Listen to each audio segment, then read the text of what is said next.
आइन से मुतल्लिक मुकदमात की समाअत के लिए 7 रुकनी आइनी बेंच तश्कील।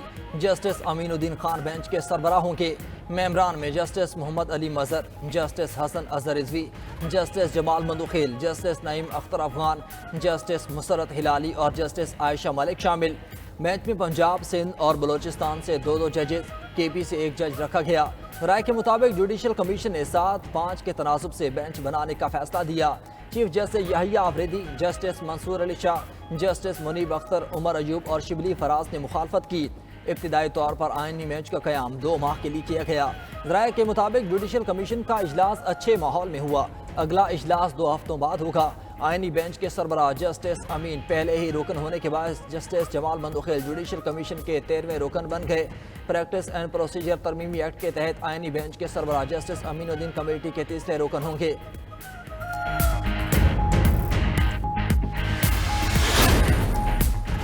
जस्टिस मुनीब अख्तर के खिलाफ सुप्रीम जुडिशल काउंसिल में शिकायत दायर। जस्टिस मुनीब अख्तर के खिलाफ आइन के आर्टिकल 209 के तहत दरख्वास्त दायर की गई। मतन के मुताबिक जस्टिस मुनीब अपने कंडक्ट से अदलिया बिलखसूस सुप्रीम कोर्ट को नुकसान पहुंचा रहे हैं। जस्टिस मुनीब अख्तर को इदारे को नुकसान पहुंचाने से रोका जाए।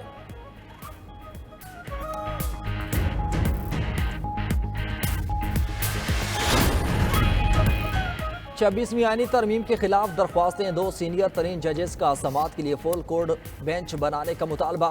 जस्टिस मंसूर अली शाह और जस्टिस मुनीब अख्तर ने चीफ जस्टिस यहिया आफरीदी को खत लिख दिया।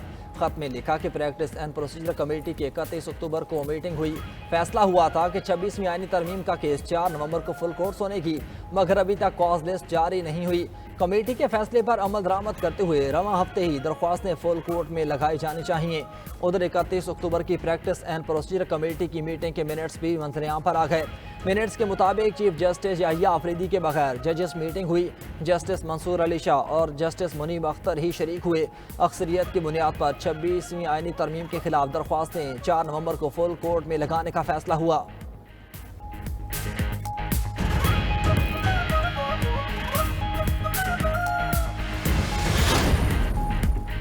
वादा खिलाफी और बगैर मुशावरत फैसले करने पर बिलावल भुट्टो हुकूमत से नाराज। साथ चलने के फैसले पर नजर सानी का इंदिया दे दिया। अगला लाहे अमल पीपल्स पार्टी के सेंट्रल एग्जीक्यूटिव कमेटी के इजलास में तय पाएगा। बिलावल भुट्टो का कहना है कि हुकूमत ने जुडिशल कमेटी में नून लीग और पीपल्स पार्टी के मसावी नुमाइंदगी का वादा पूरा नहीं किया। राय के मुताबिक हुकूमती रवैये के बायस बिलावल भुट्टो ने बतौर एहतजाज जुडिशल कमीशन के लिए तजवीज़ करदा अपना नाम वापस लिया।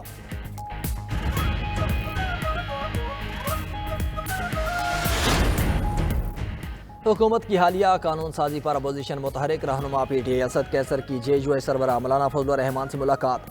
जजेस की तादाद बढ़ाने समेत दीगर कानून साजी पर लाहेमल पर मुशावरत। उधर असम्बली इजलास में अपोजिशन लीडर उमर अयूब की हुकूमत पर तनकीद बोले।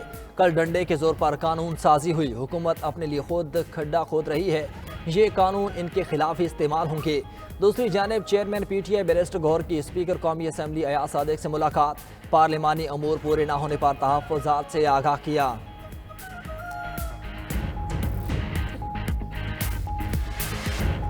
हाथी की बादशाहत होगी या गधा जीतेगा? अमेरिका में सदारती इलेक्शन के लिए वोटिंग।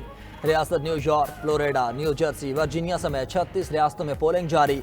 सबसे पहले रियासत वर्मोंट में पोलिंग का आगाज। 48 रियासतों में 6 टाइम जोन्स के तहत वोटिंग होगी। सदर बनने के लिए डेमोक्रेटिक उम्मीदवार कैमला हैरिस और रिपब्लिकन पार्टी के डोनाल्ड ट्रंप में कांटे का मुकाबला। मजमूई तौर पर 5 उम्मीदवार मैदान में मौजूद। इंतखाबात में सदर के अलावा ऐवान नुमाइंदगान के 435 अरकान, 33 सेनेटर्स और 13 गवर्नर्स का इंतखाब भी होगा। 18 करोड़ 65 लाख अमरीकी वोट डालने के अहल। अर्ली वोटिंग में 8 करोड़ 20 लाख वोट कास्ट हो चुके। इलेक्शन नताइज में 8 स्विंग रियासतों का इंतहाई अहम किरदार। ताज़ा सर्वे के मुताबिक 5 स्विंग रियासतों में ट्रंप को बरतरी हासिल। 2 स्विंग रियासतों में कैमला हैरिस आगे। 8वीं रियासत आइवा में दोनों बराबरी पर मौजूद।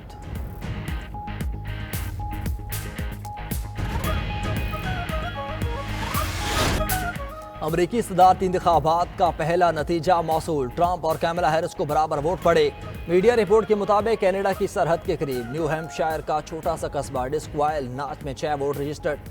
तमाम वोटर्स ने 6 दहाइयों से जारी रिवायत के तहत आधी रात को वोट कास्ट किए। ट्रंप और हैरिस ने 3-3 वोट हासिल किए। सेनेट नशिस्त पर रिपब्लिकन उम्मीदवार कैली आयोटी ने 5 वोट हासिल किए।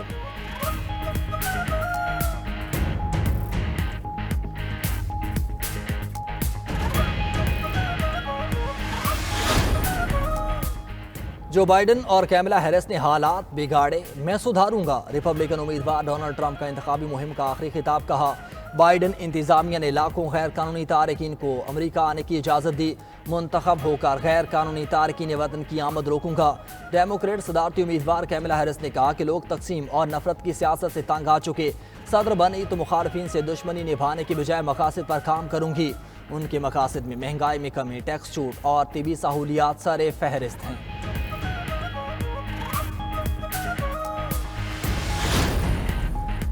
امریکی انتخابات میں تشدد کے خدشات نمٹنے کے لیے غیر معمولی سیکیورٹی اقدامات، ریاست اوریگن، واشنگٹن اور نیواڈا میں نیشنل گارڈ فعال، خطرات پر نظر رکھنے کے لیے ایف بی آئی نے کمانڈ پوسٹ قائم کر دی، پولنگ عملے کی حفاظت کے لیے خصوصی مسلح ٹیمز تعینات، حکام کو الیکشن ڈے اور رزلٹ آنے کے بعد غیر یقینی صورتحال کا خدشہ، گزشتہ الیکشن کے بعد کیپٹل ہل پر ہوئے حملے جیسی صورتحال سے بچنے کے لیے وائٹ ہاؤس سمیت اہم عمارتوں کے اطراف آہنی جنگلے بھی لگا دیے گئے۔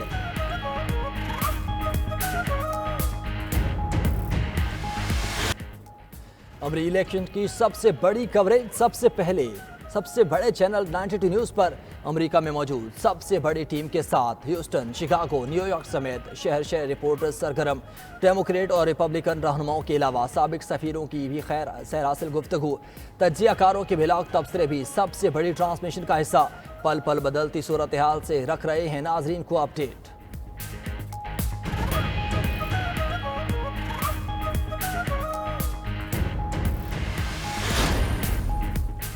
ملک میں معاشی استحکام کے لیے اقدامات کر رہے ہیں، معیشت مستقل بنیادوں پر آگے بڑھ رہی ہے، وزیر اعظم شہباز شریف کی کابینہ اجلاس میں گفتگو، بولے پالیسی ریٹ کا 15% پارا ناخوش آئند پیش رفت ہے، پالیسی ریٹ میں کمی سے قرضوں کے حجم میں کمی آئے گی، یہ کاروبار کے لیے اچھی خبر ہے، محنت سے کام کرنے پر کامیابی ضرور ملتی ہے، کابینہ نے حج پالیسی برائے 2025 منظور کر لی، آئندہ برس 1,79,210 عازمین حج کی سعادت حاصل کریں سے حکومت اور نجی شعبے میں کوٹا 50-50 تقسیم ہوگا۔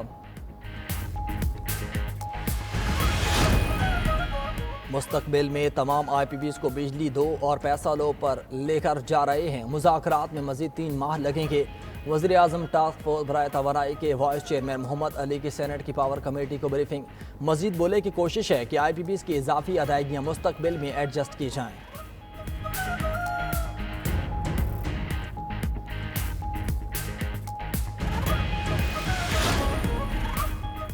اسلام آباد میں وزیر خارجہ اسحاق ڈار اور ایرانی ہم منصب کی ملاقات، دو طرفہ تجارت سمیت تمام شعبوں میں تعاون مزید بڑھانے پر اتفاق، غزہ اور لبنان میں اسرائیل کی دہشت گردی اور نسل کش اقدامات کی مذمت، اسحاق ڈار بولے اسرائیل عالمی قوانین کی سنگین خلاف ورزیاں کر رہا ہے، عالمی برادری غزہ اور لبنان میں فوری جنگ بندی کرائے، عباس عراقچی نے پاکستان کے ٹھوس موقف کو سراہا، مزید بولے کہ مسئلہ فلسطین اقوام متحدہ کی قراردادوں کے مطابق حل ہونا چاہیے۔